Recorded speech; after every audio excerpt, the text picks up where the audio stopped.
I use the provocative title, How to Get Rich, because it grabs people's attention. But we're really talking about wealthy. Wealthy is assets, right? And the goal here is to get out of 9 to 5. 9 to 5 is just modern slavery. Now, obviously, it's not the real horrific slavery that, people's ancestors experienced, but it is a modern, trimmed down form of slavery. It's wage slavery, right? You basically you don't choose when you wake up. You have to go to your drudgery job. You have to punch in the clock, punch in the hours, as if we're living in factory times, as if input has anything to do with output.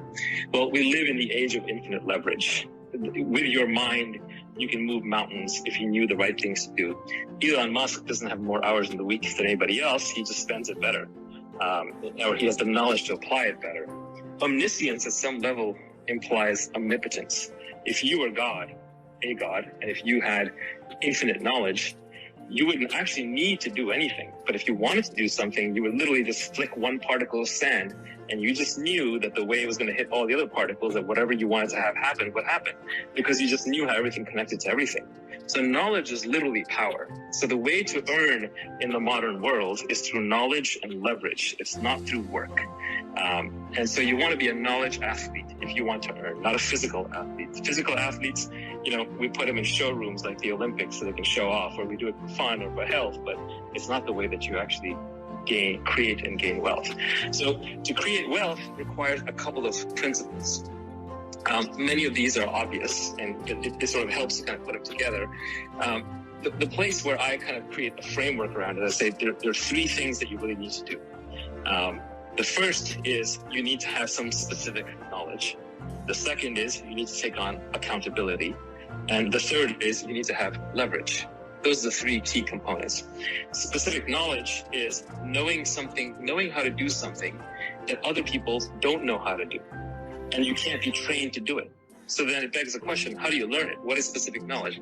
Examples of specific knowledge could be the artificial intelligence field is just coming up and I'm really deep into it. Or I have a really deep understanding of crypto. Or I know how to do sales of very difficult, large objects. Like I know how to sell houses that are broken down and in need of repair. Specific knowledge could be, I'm the most entertaining gamer on the planet. I can play games on Twitch in such a way that people just love talking to me. It could even just be, I'm a great Clubhouse speaker, but on a certain kind of topic that other people just don't understand. So how do you gain specific knowledge? It's almost a catch-22.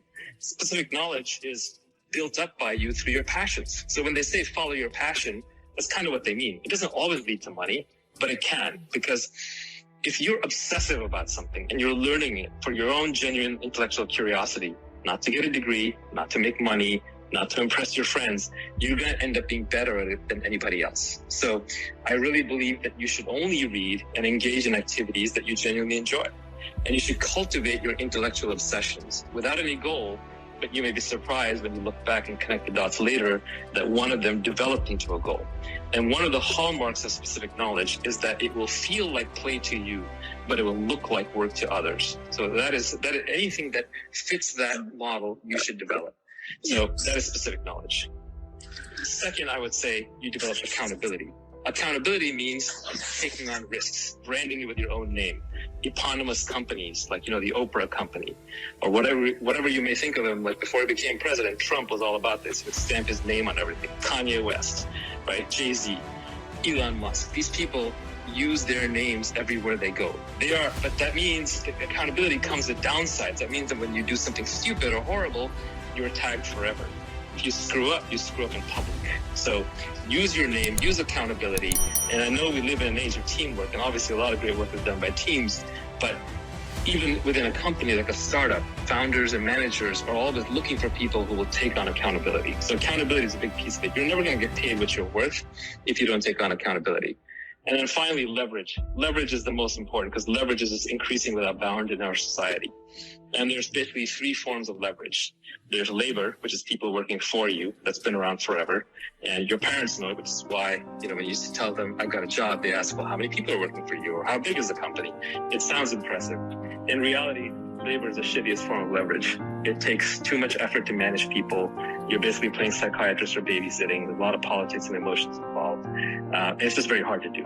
That said, if you want to build the biggest fortunes or the most wealth, it has to be in your repertoire. there's a lot of misconceptions that go on in labor leverage. One example is people say, well, there's no such thing as a 10x engineer. Of course there is. There's 100x engineers. There's 1000x engineers. In intellectual disciplines, there's massive variance. It's Pareto distributed, not normal distributed, for those of you who know the distribution curves. But another one is hire people who are smarter than you. That's another piece of nonsense. Why are people who are smarter than you going to work for you? Nobody has a good answer to that one. So there is an answer. It's not a great one, which is you hire them when they're really young and you exploit them for a year or two before they figure out they're smarter than you and move on. So you can do some short-term opportunities, or you can invest in people who are smarter than you. But you also have to be really good at what you do. Otherwise, good people aren't going to work for you. Anyway, that's labor. Then next is capital. You can use capital. You make a trade. Let's say you make a good trade on the stock market. Whether it's a trade you make with $100 or $1 million makes a huge difference. Even though it took the same brain power to come up with a trade, now you're magnified in the latter case by a factor of 10,000. How did you do that? That's leverage, right? That's capital leverage. The problem with capital leverage and labor leverage is that they're permissioned. Somebody has to give you the money. Somebody has to agree to work with you. They take time to get. They take effort to get. With the capital leverage, there's often risk involved, especially if it's your own capital. So that brings us to the last form of leverage. And this is the most powerful form of leverage and is behind all the newly rich. And that is product leverage. Product leverage comes from building a product. And if the product has no marginal cost of replication, in other words, you can stamp out more copies without having to incur costs, that is the best form of leverage. Product leverage ranges from code, where you create applications like Clubhouse. We're all on Paul Davison's, piece of code here, and he's massively leveraged. Paul's not here right now. He's not running this conversation. We're all working for him. It also comes from media, like creating content, like Joe Rogan creates a podcast and gets stamped out. It can come from a book. It can come from even products like, someone sells you a pill, it could be a happy pill, a sugar pill, whatever. A pill is 98% intellectual property. The actual physical cost of what went in there is very low. So fundamentally, what you want to do is you want to put yourself in a situation where you take your specific knowledge that you've developed over the years without even trying, the things that you're good at, that other people are naturally bad at, that you got to by following your own intellectual obsessions. You add that to accountability, put your name on it, take some risks.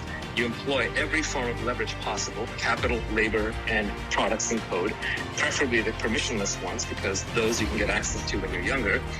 And the net result is you productize yourself. What you end up doing is you end up selling a product that is simply an extension of who you uniquely are. And nobody can beat you at that, because it's just you being you. And this can take a while to set up, but once you set this thing up, it will be a flood, a tsunami of money that will keep you flush for the rest of your life.